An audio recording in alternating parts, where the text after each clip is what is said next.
कौन है असली माँ? एक बार शहंशाह अकबर के दरबार में बहुत ही अजीब मुकदमा आया, जिसने सभी को सोचने पर मजबूर कर दिया। हुआ यूं कि बादशाह अकबर के दरबार में दो महिलाएं रोती हुई पहुंची। उनके साथ में लगभग 2 या 3 साल का सुंदर सा बच्चा भी था। दोनों महिलाएं लगातार रो रही थीं और साथ ही दावा कर रही थीं कि बच्चा उनका है। अब समस्या ये थी कि दोनों शहर के बाहर रहती थीं, जिस कारण उन्हें कोई नहीं जाता था।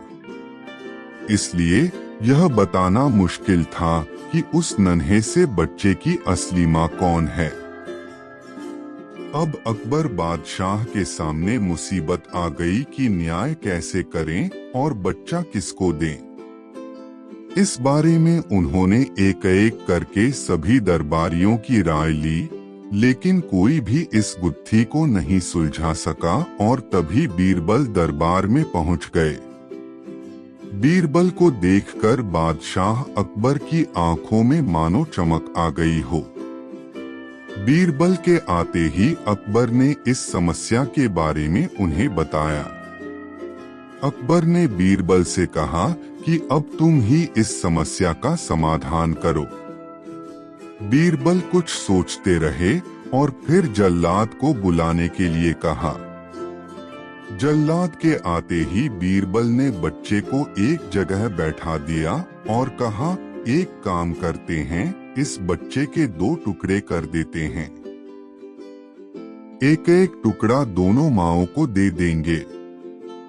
अगर इन दोनों महिलाओं में से किसी एक को यह बात मंजूर नहीं है, तो जल्लाद उस महिला के 2 टुकड़े कर देगा। यह बात सुनते ही उनमें से एक महिला बच्चे के टुकड़े करने की बात मान गई और बोली कि उसे आदेश मंजूर है। वह बच्चे के टुकड़े को लेकर चली जाएगी, लेकिन दूसरी महिला बिलख बिलख कर रोने लगी और बोलने लगी, मुझे बच्चा नहीं चाहिए, मेरे 2 टुकड़े कर दो, लेकिन बच्चे को मत काटो। यह बच्चा दूसरी महिला को दे दाए।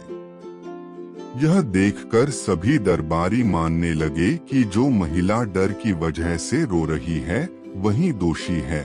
लेकिन तभी बीरबल ने कहा कि जो महिला बच्चे के टुकड़े करने के लिए तैयार है, उसे कैद कर लो, वही मुजरिम है। इस बात को सुनकर वह महिला रोने लगी और माफी मांगने लगी, लेकिन बादशाह अकबर ने उसे जेल में डलवा दिया। बाद में अकबर ने बीरबल से पूछा कि तुमको कैसे पता चला कि असली माँ कौन है।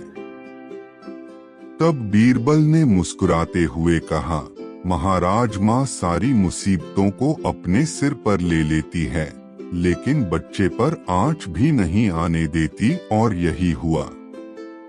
इससे पता चल गया कि असली माँ वह है जो खुद के टुकड़े करवाने के लिए तैयार है, लेकिन बच्चे के नहीं। बीरबल की बात सुनकर बादशाह अकबर एक बार फिर बीरबल की बुद्धि के कायल हो गए। कहानी से सीख, हमें कभी भी किसी दूसरे की चीज पर अपना हक नहीं जताना चाहिए। साथ ही हमेशा सच्चाई की ही जीत होती है और समझदारी से काम लेने पर हर समस्या का हल निकल आता है।